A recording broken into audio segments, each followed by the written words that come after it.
In 1956, a judge passed an order which made it illegal for the University of Alabama to discriminate against students and to reject applications to their university based on race. So this was a huge event, and something that strikes me is that was just about 60 years ago. That wasn't very long ago. And so this was a really historic day where basically this school in the South was now going to be desegregated. And there was a girl, a very brave girl by the name of Autherine Lucy, who was the first black student to be accepted into the University of Alabama following that ruling by the judge. The first day that she showed up on campus, as you might be able to expect, there was a lot of opposition to her being there, and it wasn't a very peaceful form of opposition. People who were opposed to desegregation showed up. They threw eggs at her, they threw bricks at her. The car that she arrived in, they actually mobbed the car and jumped on top of the car and ruined the car that she arrived in.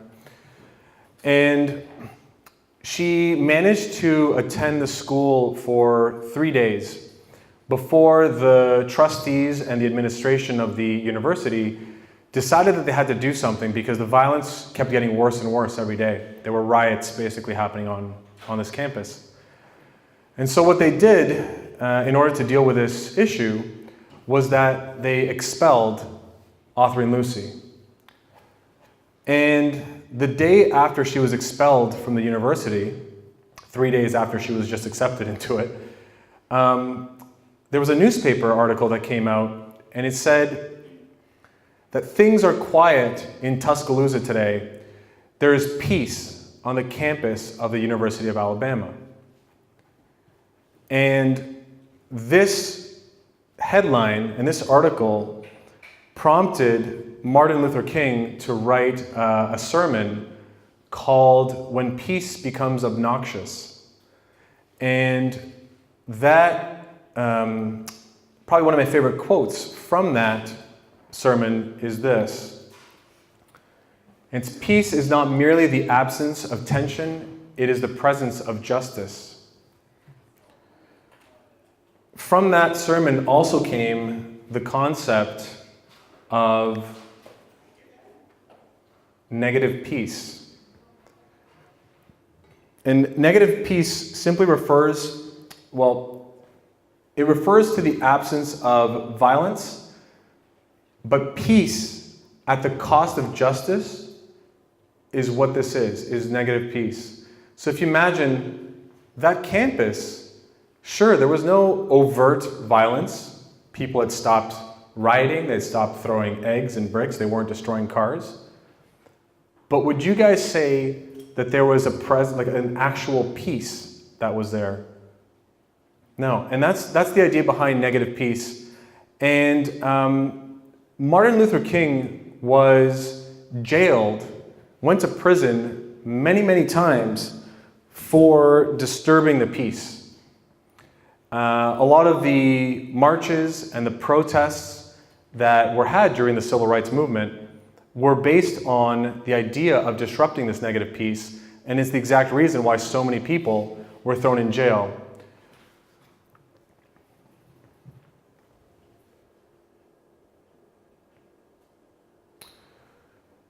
Just as the concept of peace and negative peace are often confused, so are the concepts of non-violence and non-violence. Does anyone here know the difference between these two terms? Just put your hand up if you actually know the difference between non-violence and non-violence is one word. A few people. These are actually two, I see the spelling quite often when it comes to, our movement or other social justice movements, but they're quite different meanings. And the first one would include the piece that happened on the campus of the University of Alabama, where it is simply the absence of violence, overt, visible, noticeable violence. Nonviolence, which is what I think most of us here probably already practice, I'm sure we do, is the active prevention of violence and the quest for justice. And I think one of the reasons why the people who disrupted negative peace were actually judged not just by the oppressors. So in the civil rights movement, when black people were going in, and I'll show you some examples of that, but when they were going in and disrupting this negative peace, they were viewed as annoying. They were actually criticized by their own movement as being harmful to their cause because they were making black people look bad by disrupting that negative peace. Now, I think a lot of the people that don't understand the concept of disrupting negative peace, and that goes for our movement as well, criticize those of us who maybe go into a factory farm and liberate an animal, and they say, well, you're committing a crime. You're making it look like vegans don't have respect for the law. I love what you said, how the greatest respect that we can have for the law, Martin Luther King said it, of course, the greatest respect that we can have for the law is to disobey unjust laws and willfully accept the punishment for that.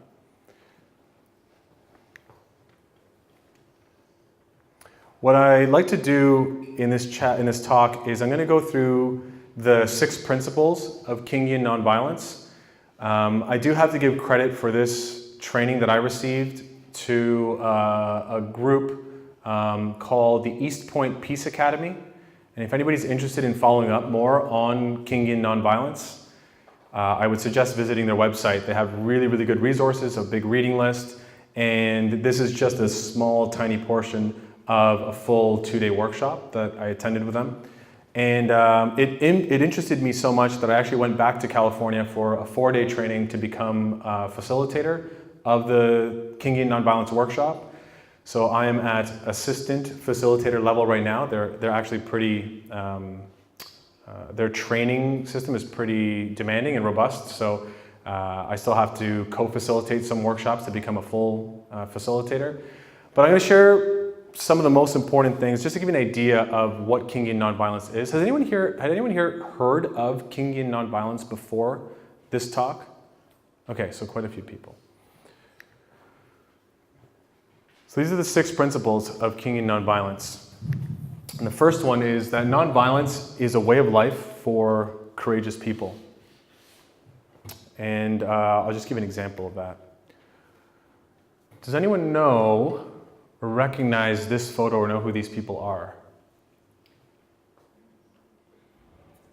Has anyone heard of the Greensboro 4? Yeah. So this is a photo of the Greensboro 4, and I'm going to talk about the courage that it took them to do what we would view as a really simple, kind of mundane action today, but back then took a lot of courage. So has anyone heard of the lunch counter sit-ins? Yeah? So I won't spend too long on this, but basically what used to happen was the Greensboro 4 and all black people at the time were subject to segregation where there were whites-only restaurants. And there was this department store where there was a little cafe attached to the store. So they went in one day as paying customers, they bought something, and then they went to the cafe to have a coffee. And they sat down at the whites-only counter and they demanded, well, they didn't demand. First they asked for a coffee, and of course they were refused service and asked to leave. They didn't leave, they actually sat there the entire day. Okay, it was a little weird. And then they kept going back, and they kept doing this over and over. And they also inspired people to do this as well. So this is an example of a much larger sit-in where it wasn't just the 4. And as you can imagine, over time, I mean, the first day it was a little ridiculous, and people probably just kind of laughed it off. But after they kept doing this and this became a bit of a pattern, it started annoying people. And it definitely started getting the attention of white people who, again, felt that these people were disrupting the peace, that they should just leave and do what they were told. It got to the point where they actually started throwing food on them. They took cigarettes and they would burn the activists that were sitting at the counters. And it even got to a point where I know at least one woman had her hair lit on fire. And I brought this up in a question, and I want to talk about the amount of training that it took these people, these activists, to prepare for the act of sitting. That's literally all they did. They walked in and they sat down, knowing that this was going to happen, that they could expect, after some time, to experience some violence against them. Ku Klux Klan members started showing up and started actively resisting them. And there's some insane stories about what happened. But if you think about these people sitting here, having food thrown on them, drinks being burnt, they would have been well within their rights to defend themselves from this violence. However, what do you think would have happened if throughout all of these sit-ins, just one black person had stood up and defended themselves? Let's say they had punched a white person after they had been violently treated. What do you think would have happened? What do you think the newspaper headlines would have read? Yeah, it's a bit of a, you can imagine, right? They would have looked for any excuse to vilify these people. And that's, you would think that when people are sitting there peacefully, not responding to all this violence, you'd think that maybe they could depend on the authorities in some way to defend them. Yeah, no. They were the ones that were arrested, and they were the ones that were put in jail for simply demanding something so basic as the equal opportunity to get a cup of coffee in a store where they had just purchased some food. Sorry, they had purchased some products. Actually, before I leave that slide, what I want us to realize too is that nonviolence, this lifestyle of nonviolence, is not everybody has to put themselves in harm's way. Okay, so there are some people who are willing to do that. We had a great example again of someone that's willing to go in, rescue an animal, and suffer the legal consequences for that. We don't need everyone, and it's not possible for everyone to do that because, one example would be if you have a companion animal, for example, that you care for. If you were to go and do an action like that and be put in prison, well, who's going to take care of that animal, Or at least you'd have to have a plan for that. Or let's say you have a family, you have responsibilities. So the burden is not on all of us to do these, ultra, quote-unquote, non-violent actions, but at the very least, what we can do as a movement is support those who do that. So when you see strong actions happening, non-violent actions where people are putting themselves in harm's way, is share those. When you see live feeds of people who are, going into a slaughterhouse to try and shut it down, share that. When you see videos of rescues, those sorts of things, share them. And make sure that society feels that uncomfortableness, that disruption from the people who are willing to do that. The beloved community is the framework of the future. It's a second principle. So we'll just talk about different forms of love. These are concepts developed a long time ago by the Greeks. Eros is the kind of erotic love that we would feel for like a partner type of thing. Philia is more of an affectionate love, like between friends, comrades. There's no sort of like sexual attraction in philia. It's also Plato came up with this concept, also known as Platonic love, right? Is anyone familiar with agape love? Anyone heard of the concept? A few people. So agape love is this kind of, I'm just looking at the definition here, like the highest, most radical type of love. It's a completely selfless love. It's a love that we would have, that we would feel for everybody. It's a type of love that's not like that sentimental outpouring that you might get in like a Hollywood movie. It has nothing to do with like condition-based type of love. So kind of what we've been taught is love based on society, based on, again, like movies and that sort of thing. It's really just a true, genuine, altruistic, pure love that we have for each other. And the reason why this is a really important concept is because, when we think about the talk that we just had about non-judgment, this is the type of love that we have to have and experience for each other, knowing that, nobody's perfect, right? We all have faults, and trying to see past those and just kind of recognize that individual, regardless if they're a fellow activist, a slaughterhouse worker, a slaughterhouse owner, a truck driver that's trying to run you over.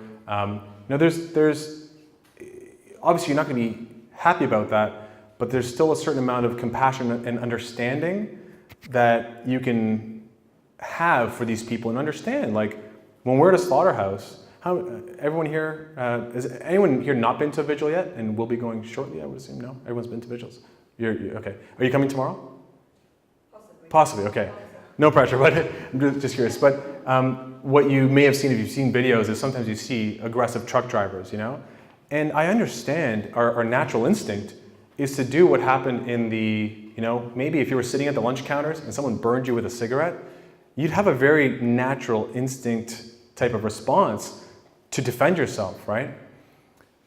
This concept of agape love really relies on empathy to understand why that truck driver might do such a foolish thing, because it is a really foolish thing for them as well. I mean, if they were to hurt or kill somebody, as much as our life might be over, their life is probably over as well, because that would put them in jail for a very long time if they purposely ran over somebody.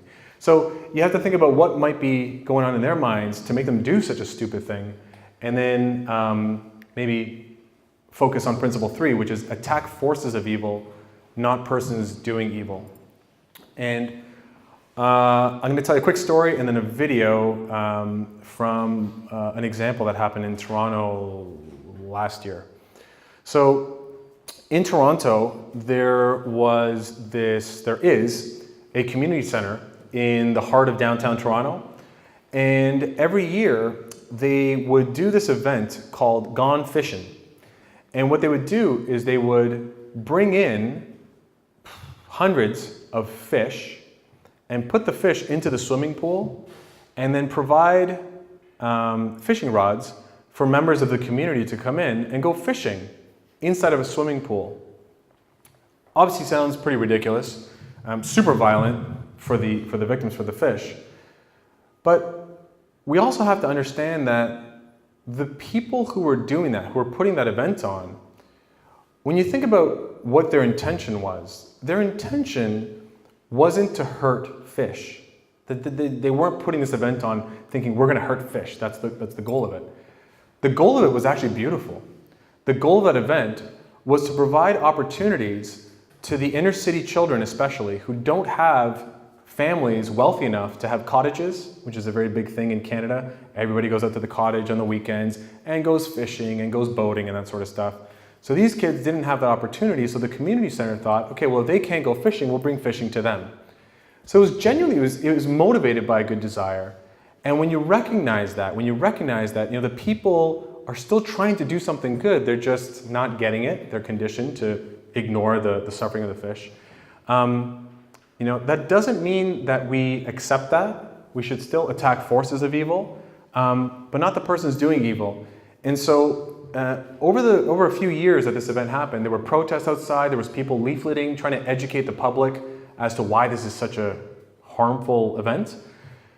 But it kept going on year after year. And so last year, one of the organizers said, okay, we need to escalate, we need to do something to essentially gain some form of negotiation power, because our talks with the community center weren't leading anywhere. And I'm going to show you a video of what happened. Excuse the video quality. This was in my early days of learning how to video edit, so it's not as snazzy as some of the new ones, but you'll get the story, and I hope that you see an example of what I'm talking about. And we definitely prepared for this. We were prepared for violence against us, and you'll see what we experienced.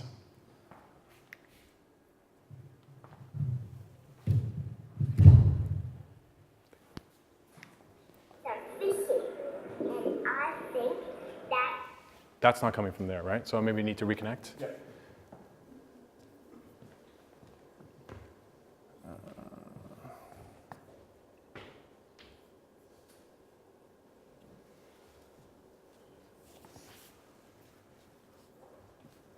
There it is, connect.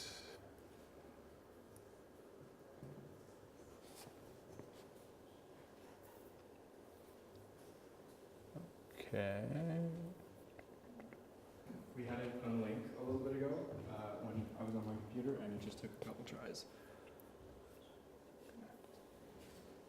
That looks good. Connect. Yeah, I think it's good, okay. Yeah, connect.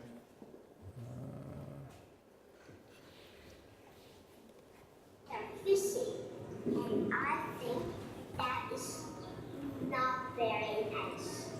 Don't kill fish. Do you understand that?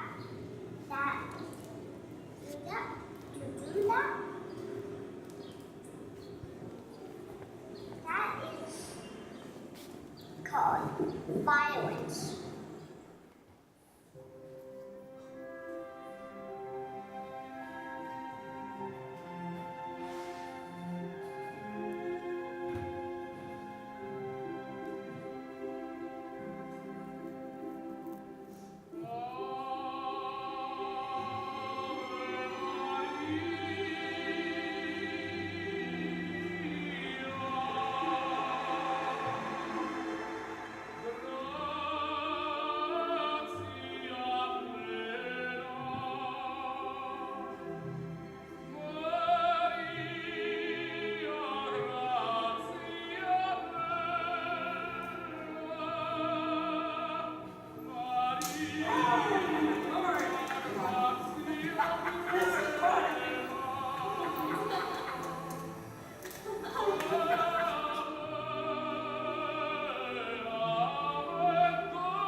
The guys came up to me and said, I'm going to fish you out. Ran back, grabbed a fishing rod, cast the line, and started whipping it past me. Actually managed to hook my pinky finger, a little slice in it, so I very quickly exited the other side of the pool before he did more damage.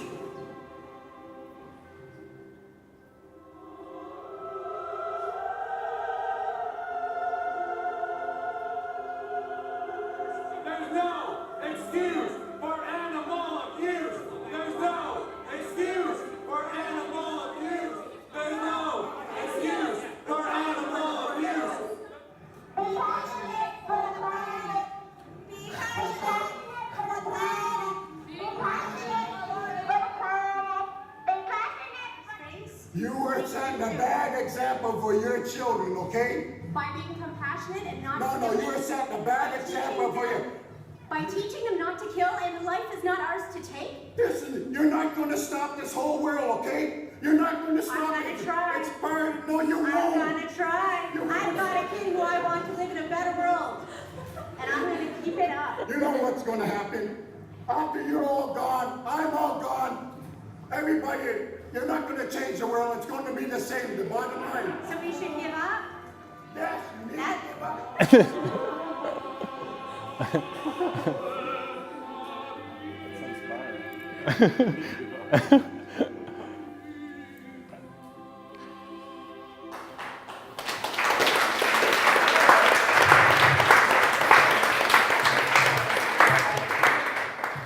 So what's cool about that is immediately after that, we initiated negotiations with the community center. And they obviously didn't want that to happen again, and we told them we would keep doing that if they kept hosting that event. But in that discussion, that discussion was where they learned, the people, I wasn't part of the negotiations, but was where they learned what the intention was for the action, for the Gone Fishing event, which was to provide that to the inner city kids. So they worked together and they figured out, well, if you want to provide an experience that inner city kids don't normally get, why don't we, instead of having a Gone Fishing event, why don't you work with us, the animal rights community of Toronto? We will help organize trips for kids from this neighborhood, from this district, to sanctuaries where they can actually meet farm animals, which they would never get to meet normally, and that way they can still connect and they're learning to respect life and not be violent towards others. And from my understanding was they went for that. Now, as you notice, the point of this whole thing is not the disruption itself, and that's a really important point to disruptions. The point of the disruption is to gain some sort of like negotiation power, to have people kind of listen to you, right? There's a quote from Martin Luther King that says something like, "Those who engage in nonviolent direct action are not the creators of tension. They simply bring the existing tension to the surface so that it can be dealt with." And this is a great example of that. Was, you know, if we hadn't ever gone in there and caused this craziness, this event would have just kept going, and most of the people participating would have just, you know, kept having a good time. But these victims would have been forgotten. Part of the reason why this video was just released after like a year is because one of the guys that you see going in first into that into Scatting Court was charged, completely falsely accused, but charged with strangling one of the girls that was there and forcibly confining her, which is proven to be completely false using video evidence. We had so many people that were recording that when they played that, the case was immediately dismissed. But it took about a year of like pre-trials and legal fees and all this stuff. So there's another example. Although he wasn't convicted, there is suffering that comes from that because you had to spend a lot of time and a lot of money and a lot of effort to fight these charges. So just an example of, you know, maybe not a perfect example. I think, you know, looking at the video, I think if we had expected more that type of violence, we could have maybe trained and prepared a little bit better for it. But ultimately, we weren't violent, and there was no, you know, there were no charges that actually stuck on the activists, which is very important. Principle number 4 is accept suffering without retaliation for the sake of the cause to achieve the goal. I already talked about this when this picture came up, but I just want us to recognize that if these people, these victims, had these types of things done to them and they were able to remain peaceful, I think there's a way for us to figure out, you know, for ourselves to be peaceful in our hearts when we're at a slaughterhouse and maybe we get, you know, a middle finger from a truck driver or we get somebody screaming at us on the street. I mean, compared to what these guys went through, we really don't suffer that much. And let's not forget, I mean, we aren't the victims of speciesism here, right? We are allies, which I know it kind of creates a whole different dynamic, and I'm really curious about this movement and the parallels between ones like this. I still believe the concept of nonviolence and disrupting negative peace is really important, but maybe there are nuances that we need to consider, and maybe in the Q&A, if you guys have ideas, we can I'd be open to hearing them as to what's important for us to keep in mind, as we aren't the victims of speciesism, yet we are the ones that are responsible for fighting against it and bringing that tension to the surface. The fifth one is avoid internal violence of the spirit as well as external violence. I think this also relates to that, to Siobhan's talk on like judgment and conflict and internal conflict. And I just want to show one quote from Martin Luther King again. We must develop and maintain the capacity to forgive. He who is devoid of the power to forgive is devoid of the power to love. And this part is my favorite part of this quote. There is some good in the worst of us and some evil in the best of us.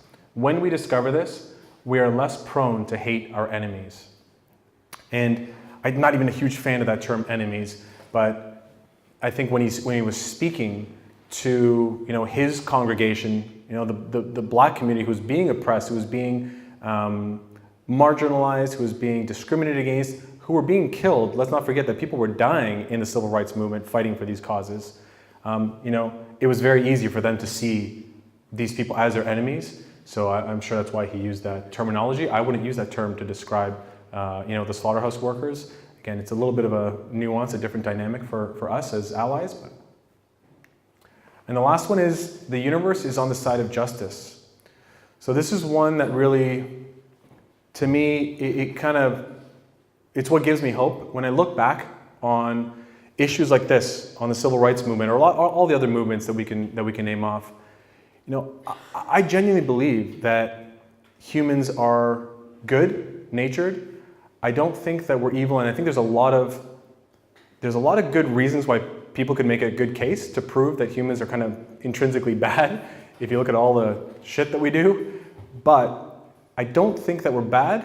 My perception is that we're just weak, that we aren't as strong as we wish we were. Because if we could suppress or somehow get rid of our egos, which I think are a big barrier to doing what we know is good and right in the world, I think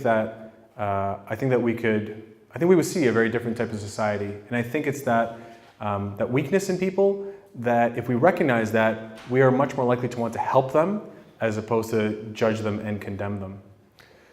I want to talk about a concept as well that has been very powerful for me in my activism. And when I first learned about it, I was very much against. I hadn't gone through this nonviolence training. I had no idea of the concept of negative peace. And now that I've been exercising the Liberation Pledge for about a year and 9 months, I see it as such a powerful form of disruption and disrupting that negative peace. And to start off, I just want to tell you a story about another pledge, and actually where the Liberation Pledge kind of was born from, I guess. Foot binding in China. So foot binding in China was a very common thing for over 1,000 years. For those of you who don't know what it is, women had their feet bound since a very young age into shoes that would compress their feet. And the reason for this was just a cultural, I guess, like a tradition. And it was a status symbol. So it was considered a mark of beauty to have small feet. 40 to 50% of Chinese women had their feet bound throughout this millennia, throughout these 1,000 years, and about 99% or almost 100% of the upper class did. It was kind of unheard of for someone in the upper class not to have their feet bound. And as you can imagine, this was an extremely violent tradition because it caused limited mobility, pain, lifelong disabilities. And this is a diagram, you can see here, of a foot, what the skeleton looks like after it's been compressed for a lifetime versus what a normal foot looks like. Does anyone watch what's the guy's name? Nas Daily? Does anyone get that in their Facebook feed? Just put your hand up if you know what I'm talking about. He's probably like one of the most famous, I don't know, like Facebook YouTubers or whatever. But he puts out videos, he cranks out videos, he gets like millions of views on like every single video he puts out. And he travels around the world And he does really like inspirational, motivational videos. And just yesterday, I just saw a video of his where he addressed this exact thing. He traveled to the last 10 women in China who had their feet bound, and he talked to them, he interviewed them, and he made this whole thing about how, traditions are not always good, and that we shouldn't just kind of continue doing things because of tradition. The funny thing is that he didn't actually ever talk about this, what I'm going to talk about right now, which is the end of foot binding. So I made sure to leave a comment on his video about this, and I said it would have been really nice if you had addressed how this tradition ended, because the way it ended was, well, first of all, there were multiple attempts to end foot binding. There were lots of people over these 1,000 years that were very much against foot binding. There was even an emperor who attempted to put an end to foot binding, but it was so culturally ingrained into the Chinese society that even an emperor who was opposed to it couldn't pass laws and couldn't get China to agree to end this.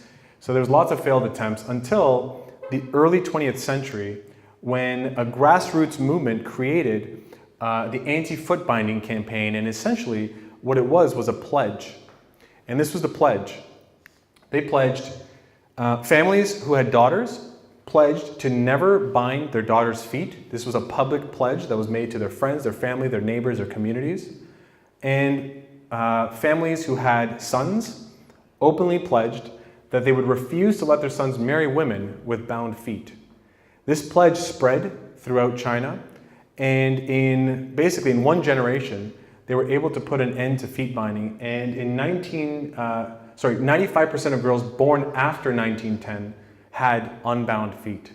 This is a huge, huge accomplishment, considering this had been culturally ingrained for over 1,000 years. The reason for the Liberation Pledge is very similar. It is a clear stand against injustice and violence, against non-human animals. It's a clear and daily opposition to a brutal and violent system that we know as speciesism. To me, it's a way of respecting the victims of violence, and I'm going to tell you in a second exactly what the Liberation Pledge is. And it's also a form of solidarity with others who oppose violence, and that fork that you see some people wearing, and one person in this room has tattooed on their arm. Just want to hold your arm up.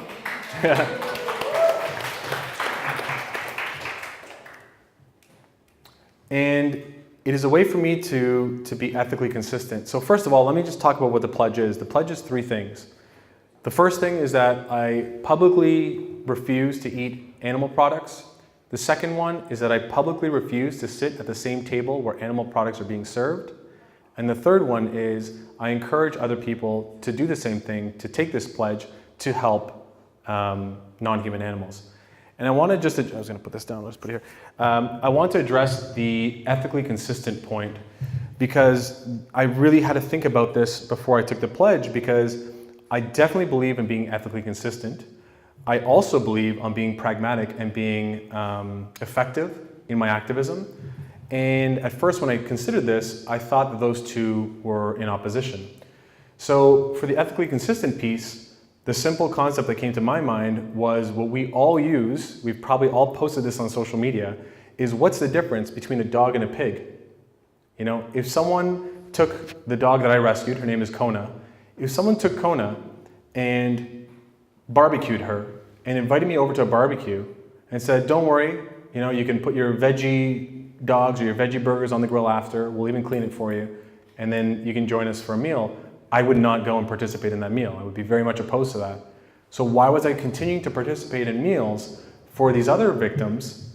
I just didn't see that as being ethically consistent. Now, that was the ethically consistent part.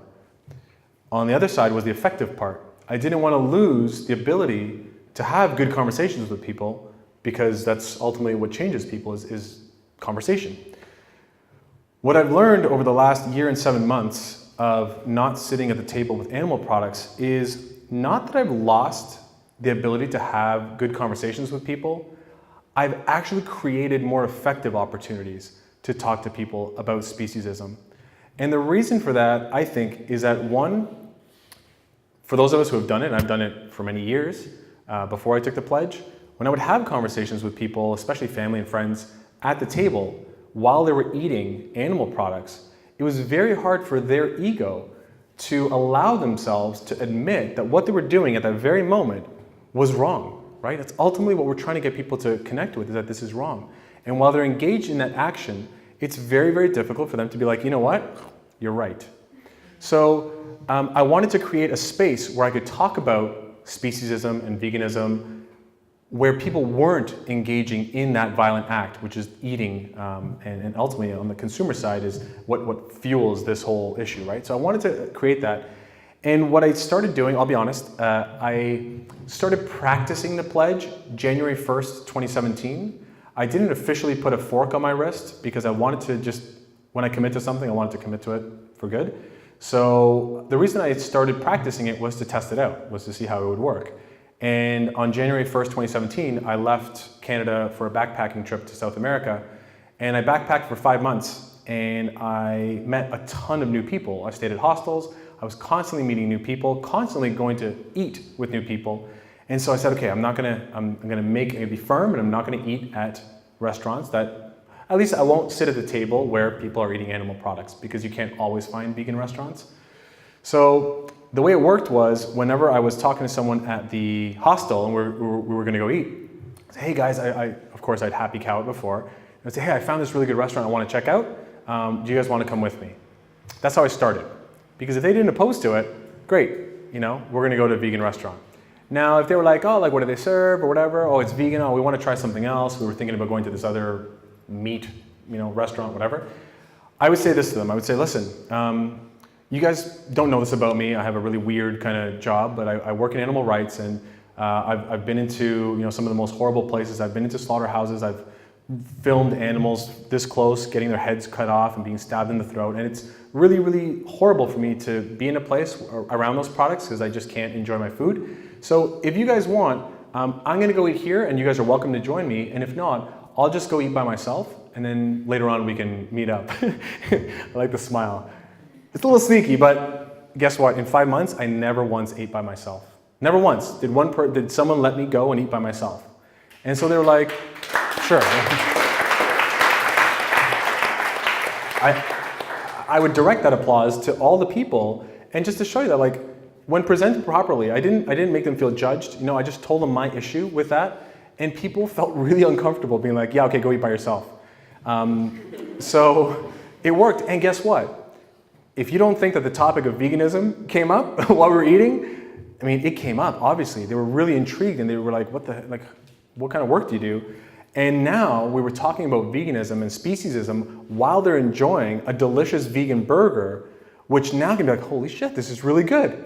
I had no idea that vegans could, So it kind of pushes people. Now, I get that it takes a little bit of, I don't know, maybe like willpower and willingness to be different, and willingness to say, okay, well, and not judging them. Hey guys, listen, if you want to go eat there, I totally get it. I'll go eat by myself, and then we can meet up later. And if they choose that option, no worries. I'm not about to judge them or make them feel bad for that, because I get it. Like, they are conditioned into this system, right? I don't blame them for wanting to go, and I don't know what, well, I'm trying to think what I would have done. I probably wouldn't have let somebody eat by themselves either. But anyway, I won't judge them.